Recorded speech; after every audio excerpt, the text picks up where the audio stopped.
If you want to change your life dramatically, improve something dramatically that has been holding you back, perhaps for many years, you'll have to understand this concept of the old man and the new man. Now, one way it was translated at some point in the Bible was that it was talking about this old man with its former conversations that is corrupt because of its deceitful lusts, and therefore they were suggested to be renewed in the spirit of their mind and to put on the new man, which after God is created in righteousness and true holiness. These are pretty big terms, righteousness and true holiness. It's a state that might seem it's impossible of realization. I mean, especially if you analyze your own life and you realize that perhaps you have not even been living up to anything that is truly righteous or holy. We may have spent many years doing stuff completely the opposite of those statements, but yet we're still called upon to put off, to give up this old man. Well, what are we talking about with this old man? Well, it's the old ideas in comparison to divine ideas that make you realize they're pretty much becoming worthless. So initially, we all tend to live under the belief that we are simply physical human beings. And excuse me there, I don't know why that happens. Sometimes I make these videos when I wake up right away, when my mind is still extra calm. And then my throat, my vocal cords are a little strange.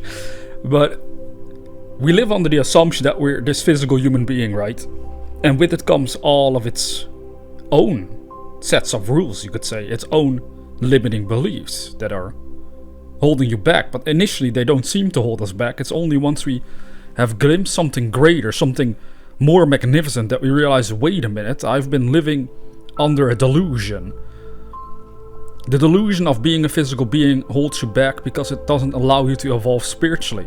But if you give up this physical delusion of just being a human being, what is left? Well, the opportunity to expand and evolve your own consciousness spiritually, to become aware of things that lie beyond physicality itself, which then confirm to you that you are not just a human being, and therefore you can make the choice, the actual conscious choice, to give up this old man, this former embodiment of beliefs and convictions that you were living under, because they control your behavior to a great extent.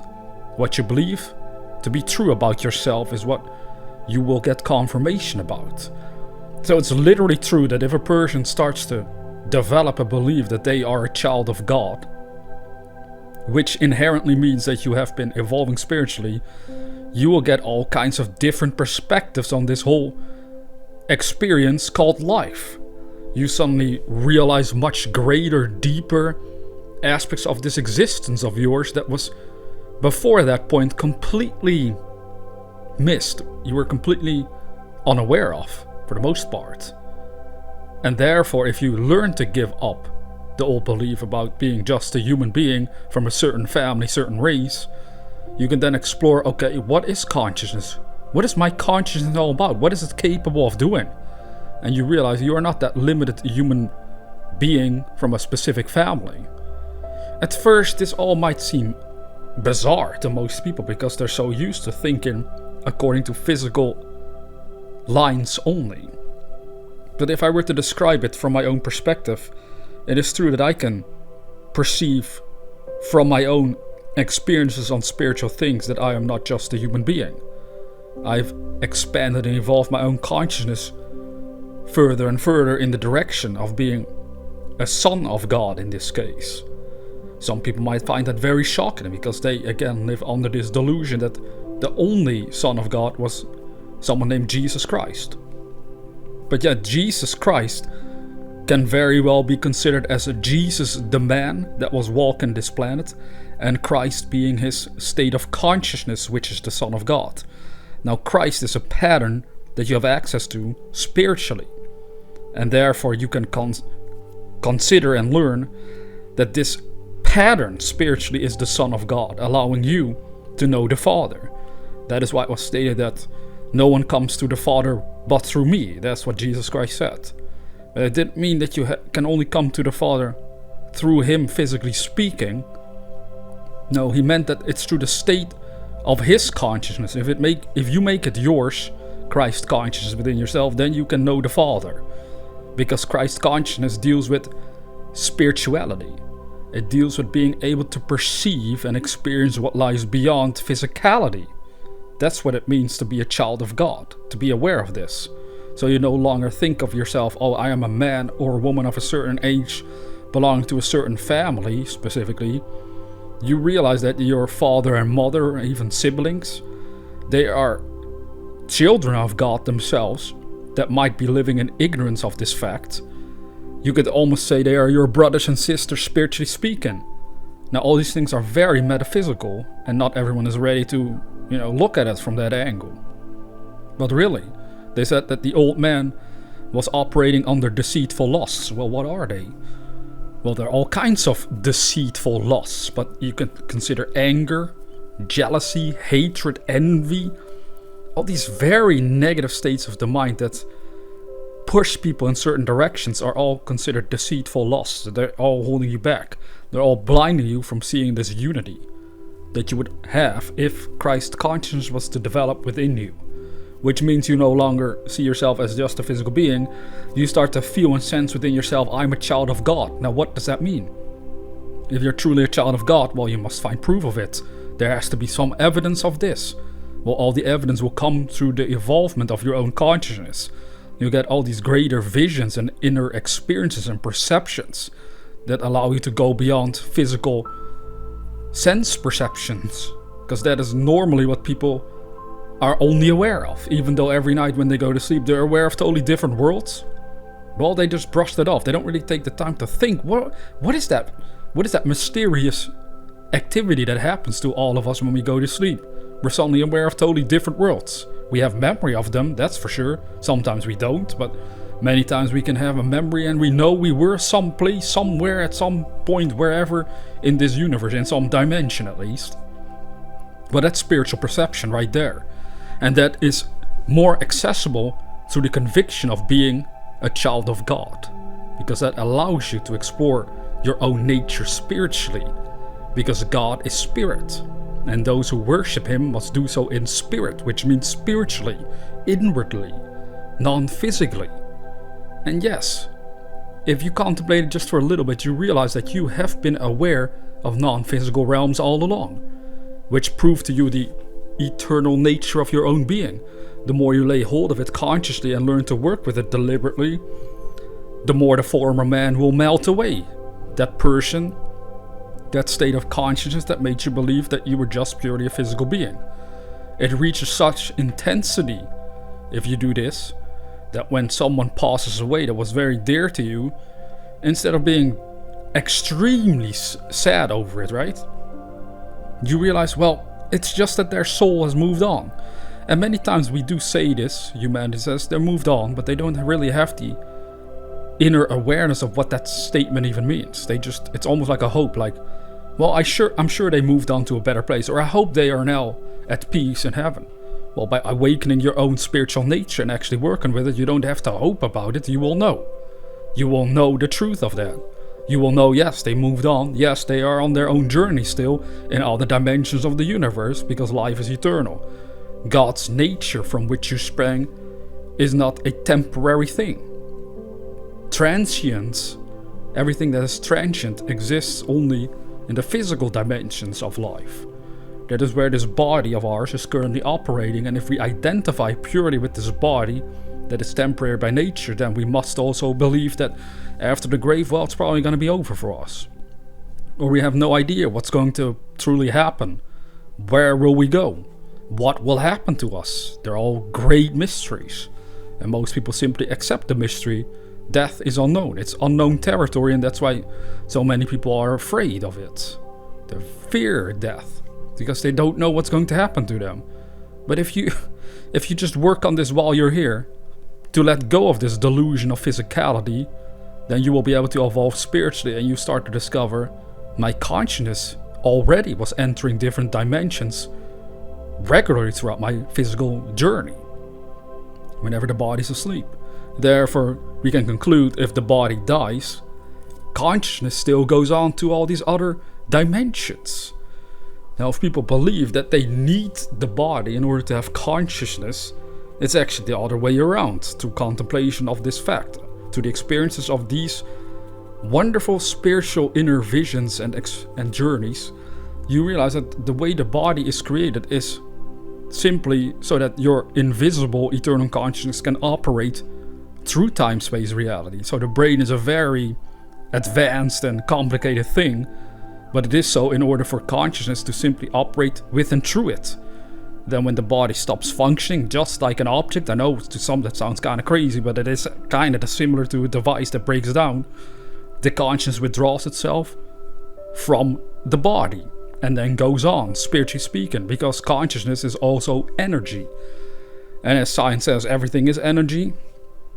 I think it was stated that energy can neither be created nor destroyed. And therefore your consciousness, since it's energy, can neither be created nor destroyed. The only thing, as the Bhagavad Gita said, is that the body can be destroyed, but the soul indwelling the body can never be killed or hurt or touched by anyone. It's also why Jesus said that you shouldn't be afraid of anyone that could kill you, physically speaking, that could hurt your body. There's nothing to be afraid about that, because they can never hurt your soul, which is the eternal side of your own true being. And the more you consciously learn to work with that, the more you will evolve spiritually.